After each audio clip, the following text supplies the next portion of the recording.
If you're struggling to retain information when you're learning about cybersecurity or tech roles in general, don't worry, I totally get it. You're probably just making yourself overwhelmed with too much information. You need to take a step back. There are two types of information that you need to understand when doing cybersecurity. There is the information that allows you to pass the exam, okay, or your degree, or the theory of cybersecurity and tech. That information you ingest once, you pass the exam, then you forget about it. Okay, you don't need to memorize it. And then there's other information that you're going to use in the real life role. That is key. That's what's going to secure your future companies you work for.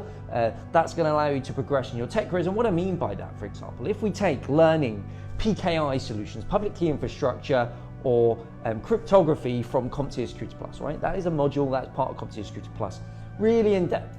In the modern day cybersecurity role, you don't need to understand all the different cryptographic algorithms or how they work or how Diffie-Hellman and all the other algorithms work. You don't need to understand it to do the job role.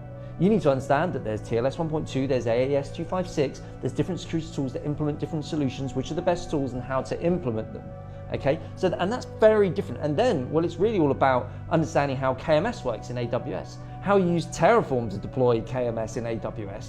That is really useful and practical in the job role, rather than knowing the actual PKI infrastructure and the theory behind the algorithms. Does that make sense? So there's information you just can get rid of and don't need to worry about. Then there's information you really need to know for the job role that you do retain, the other information you don't. If you try and retain everything, you'll never learn anything in cybersecurity and tech, and you'll always feel like you're behind, okay? If you want help, if you want support in knowing what to learn and study, reach out, drop me a message. I can help out. Good